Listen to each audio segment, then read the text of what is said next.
Bien, bonjour à tous, bonjour Tunis, bonjour Carthage. Je voudrais d'abord, avant de commencer, remercier les organisateurs pour l'invitation et exprimer ici le plaisir et l'honneur que j'ai à vous parler de deux philosophes qui me tiennent à cœur.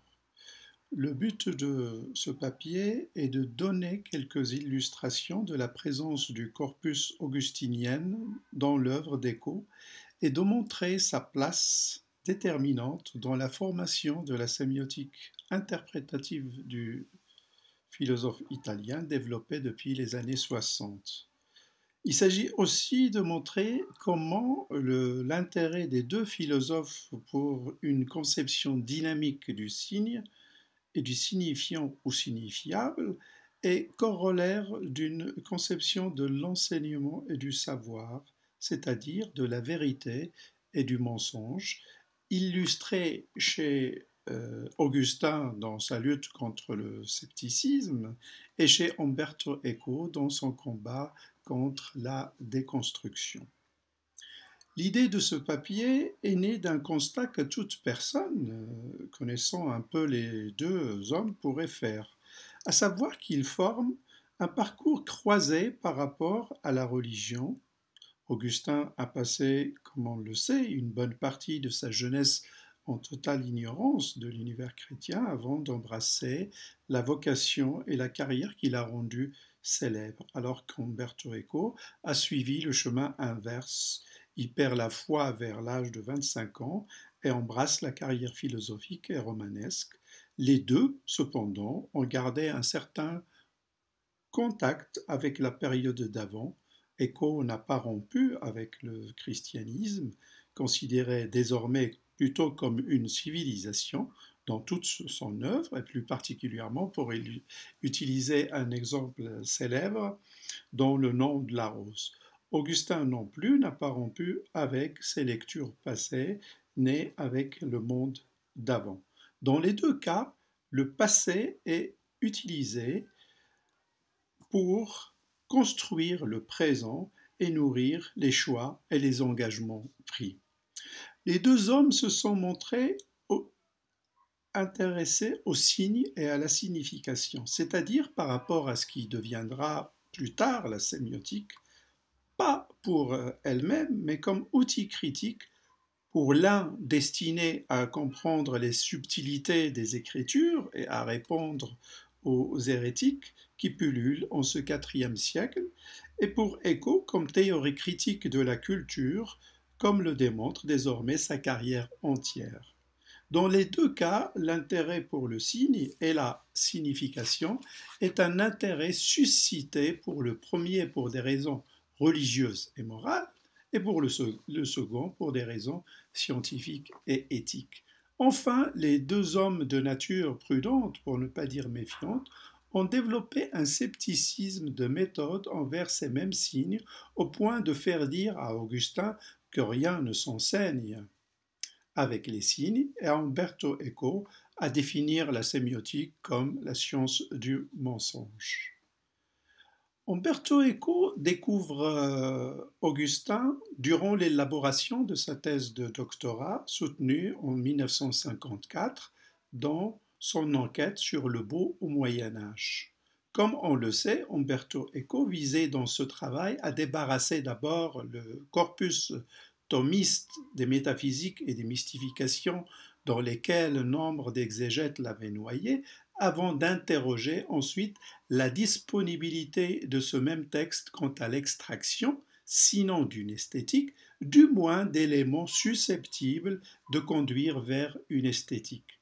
Pour atteindre ce but, il fallait d'abord interroger la littérature philosophique et théologique de l'époque et montrer la possibilité d'un plaisir esthétique désintéressé avant de passer à l'étude des textes thomistes et des divers problèmes que pose leur interprétation.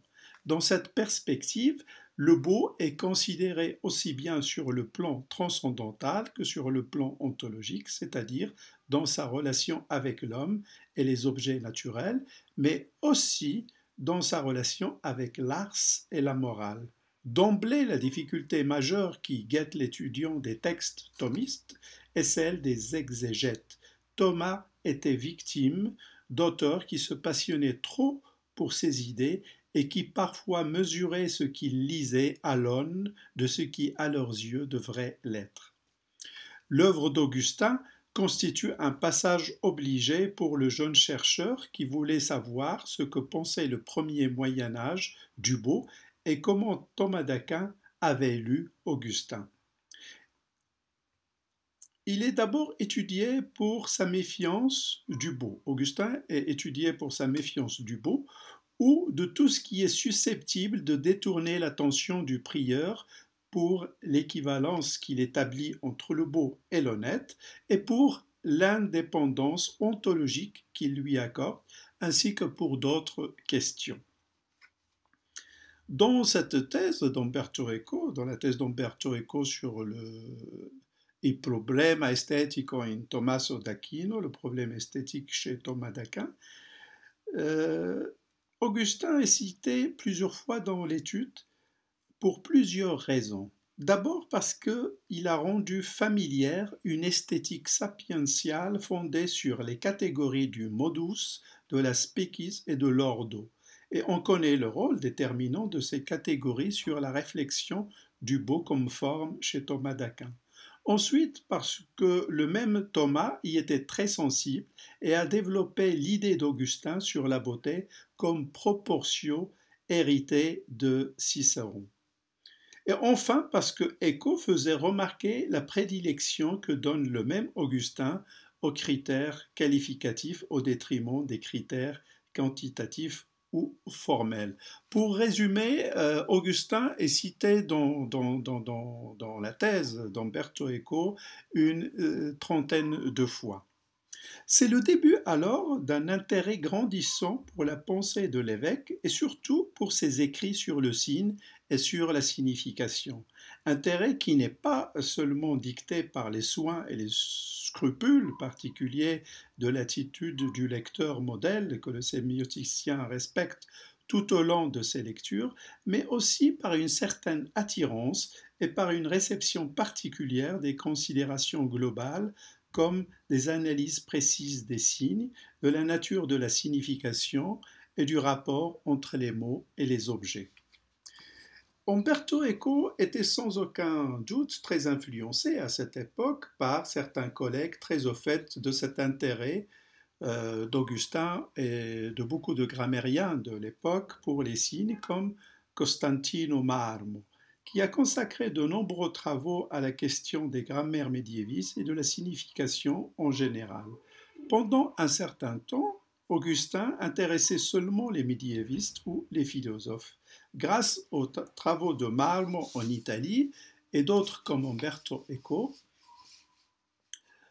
la question de la théorie du signe d'Augustin commence à être étudiée de près, mais elle nécessite encore davantage d'approfondissement.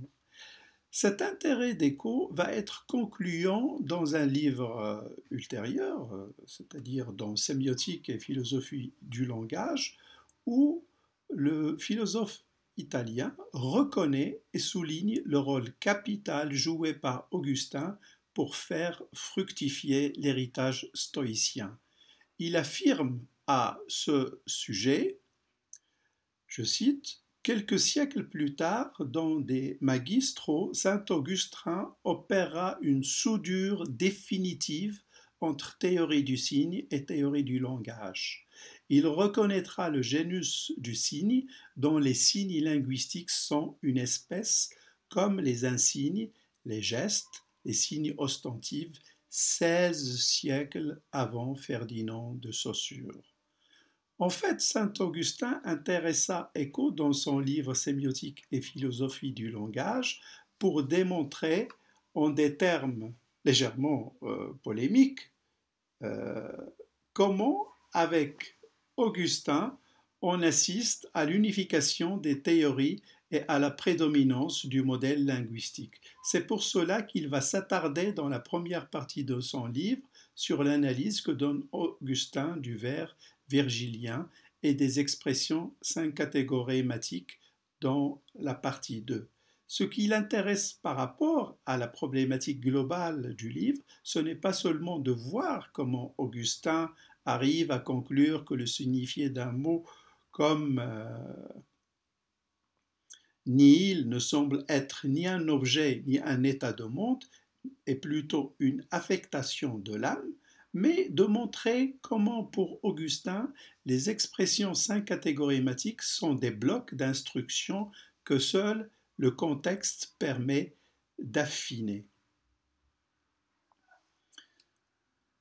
Umberto Eco va jusqu'à suggérer que ce qui est valable pour les expressions syncatégorématiques, comme le précise Augustin, l'est ou devrait l'être aussi pour les expressions catégorématiques qui expriment un objet ou un état du monde.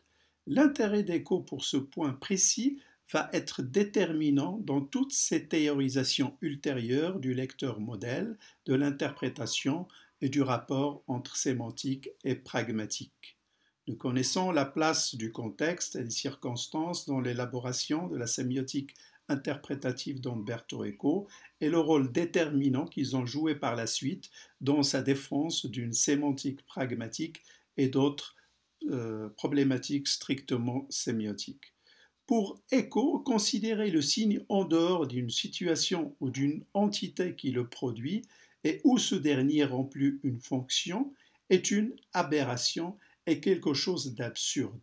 Un signe l'est toujours pour quelqu'un qui le produit ou qui le reçoit. Il est toujours doté d'une fonction. Les conséquences d'une telle conception du signe comme fonction sont très importantes et vont se révéler déterminantes dans toute la carrière ultérieure d'Umberto Eco. La lecture d'Augustin permet aussi à Eco de découvrir en lui un précurseur de la théorie inférentielle du signe. Augustin reste et demeure celui qui a introduit au cœur du processus de toute signification une notion jusqu'alors absente, l'intentionnalité. Je cite un passage d'Augustin tiré des Doctrina Christiana. Il n'y a aucune raison de signifier, c'est-à-dire de produire des signes, sinon celle de transmettre dans un autre esprit ce que le destinateur du signe a dans son propre esprit. Augustin ne peut concevoir la signification indépendamment d'une volonté de communiquer un signifié à quelqu'un, c'est-à-dire indépendamment d'un processus de communication, tout comme Eco ne peut envisager une conception statique du signe. Pour Augustin, les mots n'enseignent rien sinon les signifiants ou comme il dit, les signifiables. Ils ont plutôt une fonction, celle d'attirer l'attention sur autre chose à laquelle ils renvoient et qui doit être saisie par-delà eux-mêmes. Les choses sont donc importantes à connaître pour compléter les signes. Je voudrais maintenant passer à un autre point en ce qui concerne le rapprochement entre les deux philosophes, à savoir leur attitude proche vis-à-vis du doute et de la vérité et ses conséquences sur une conception commune de l'enseignement et du savoir. La réflexion sur la vérité a été préparée chez les deux par une longue réflexion sur le mensonge, manifestée chez Augustin dans les deux écrits célèbres sur le mensonge, et chez Eco dans une analyse strictement sémiotique du vrai et du faux développé dans son livre Les limites de l'interprétation, et dans deux romans, Brodolino et Le cimetière de Prague. Nous connaissons l'intérêt d'un tel thème chez Umberto Eco. Il y a chez ce dernier une fascination scientifique qui lui a fait, par exemple, dire et définir la sémiotique comme science du mensonge. Donc il y a une fascination pour le mensonge et pour le faux qui ne vient pas seulement de son activité de sémioticien, mais aussi d'une certaine prudence, je dirais de méthode, envers la vérité, parfois encombrantes, souvent brèves, mais toujours nécessaires. C'est cette fascination pour le mensonge qui a été à l'origine de nombreux écrits du sémioticien italien sur le faux, mais aussi décisive dans la conception d'un roman entièrement consacré à un protagoniste éponyme, à savoir le personnage de Baudolino. Comme on sait, pendant toute sa vie, Baudolino n'a fait que mentir. Baudolino ne s'est jamais posé de questions sur les raisons qui le poussent à mentir. Ce n'est qu'en rendant compte aux autres qu'il se crée l'occasion de répondre à ces questions. Une des raisons évoquées par Baudolino lui-même est relative à une certaine impatience de voir se réaliser des choses, laquelle impatience n'est que le résultat d'une frustration devant ce qu'offre le monde. Cette fascination n'est pas propre à Baudolino, elle caractérise aussi les autres personnages. Augustin a consacré, comme on a dit, 2 écrits sur le mensonge et a reconnu à maintes reprises dans les 2 textes l'aspect complexe d'un tel sujet et la difficulté d'aborder une problématique aussi difficile que le mensonge. Et un travail comparatif entre les 2 approches mérite qu'on le fasse. Pour le moment, ce qui nous intéresse, ce sont les conséquences concrètes manifestées dans l'engagement de chacun par rapport au débat de leur temps. Il y a de nombreux points communs entre le combat livré par Augustin contre le scepticisme de son époque, ou ce qu'il appelle les académiciens, et Umberto Eco contre la déconstruction ou ce qu'il appelle de façon polémique les nihilistes d'aujourd'hui. Les 2 hommes s'accordent sur une vision commune de ce qu'est l'enseignement. Pour Augustin, enseigner, c'est créer les conditions de l'autonomie du jugement. Eco va dans ce sens lorsqu'il considère que la philosophie ne devrait pas expliquer le monde, mais donner les instruments pour le comprendre et le transformer. Dans les 2 cas, enseigner, c'est créer les conditions de l'autonomie, c'est affranchir l'être de ce qui peut entraver sa liberté de discernement. Parmi les entraves majeures à cette liberté, l'excès de doute ou l'excès de certitude. Il y a des pages contre les académiciens qui rappellent par leur puissance et leur colère contre le nihilisme et l'aplatissage facile des pages de sémiotique et philosophie du langage ou dans la Bustina di Minerva d'Umberto Eco, où ce dernier s'insurge contre la facilité de déconstruire et de tout délayer dans l'absence ou la béance. Lorsque, au IVe siècle, Augustin écrivait, je cite, « Mais comment cela ne le troublerait-il pas, si rien de tel ne peut être trouvé, et si d'autre part on ne peut rien connaître avec certitude que ce qui est tel, si l'on est ainsi, il eût mieux valu dire que la sagesse ne peut échoir en partage à l'homme, plutôt que de prétendre que le sage ignore pourquoi il y vit, ignore comment il vit, ignore comment, même s'il vit, enfin ce qui est plus pervers, plus délirant et plus insensé que tout, s'il peut à la fois être sage et ignorer la sagesse. » Fin de la citation. Au XXe siècle, Eco conclut à la fin de Semiotica Philosophia del Linguaggio avec la même colère et avec la même hargne. Je cite, « Dans cette optique, l'emphase et la passion, voire la précipitation avec laquelle le post-structuralisme a essayé de faire justice des codes et de leur système en remplaçant la règle par l'abîme, la béance, la différence pure, la dérive, la possibilité d'une déconstruction soustraite à tout contrôle ne doivent pas être salués avec trop d'enthousiasme. Cela ne constitue pas un pas en avant, mais un retour à l'orgie de l'ineffabilité. » Fin de citation. on remarque hein, que les deux textes ont été écrits par la même personne, hein, à quelques 17 siècles d'intervalle. Maintenant, je vais conclure parce qu'il me reste 1 ou 2 minutes. Comme j'ai essayé dans cette communication, j'ai essayé un peu de revenir sur les traces d'Augustin dans l'œuvre d'Eco en plaçant les jalons d'un futur travail plus minutieux et plus posé du distinct du corpus augustinien sur les signes, en particulier les Doctrina Christiana ou le Maître, dans l'œuvre d'Umberto Eco, plus particulièrement dans deux textes majeurs, Le problème du beau dans l'œuvre de Thomas d'Aquin et Sémiotique et philosophie du langage.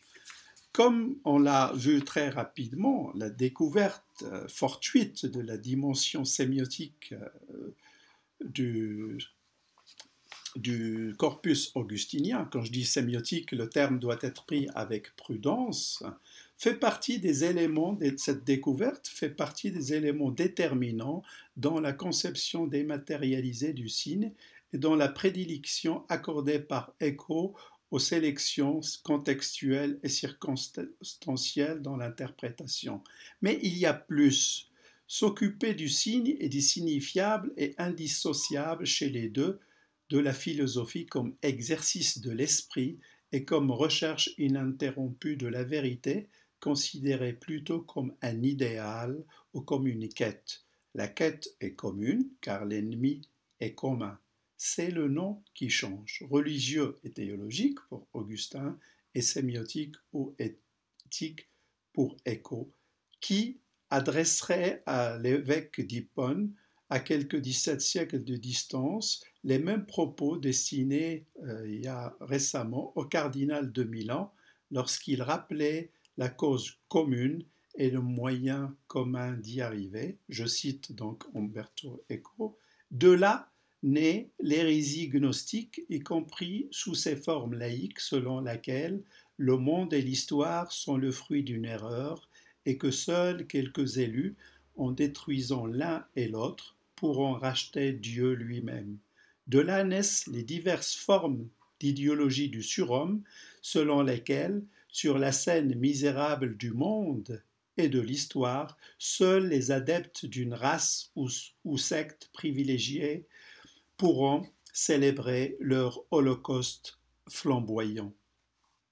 Et Eco de rappeler le moyen commun pour combattre l'ennemi, je suis persuadé que même dans la foi, en une divinité personnelle et providentielle, il existe des formes de religiosité et donc un sens de sacré, de la limite, de l'interrogation et de l'attente, de la communion avec quelque chose qui nous dépasse. Je vous remercie.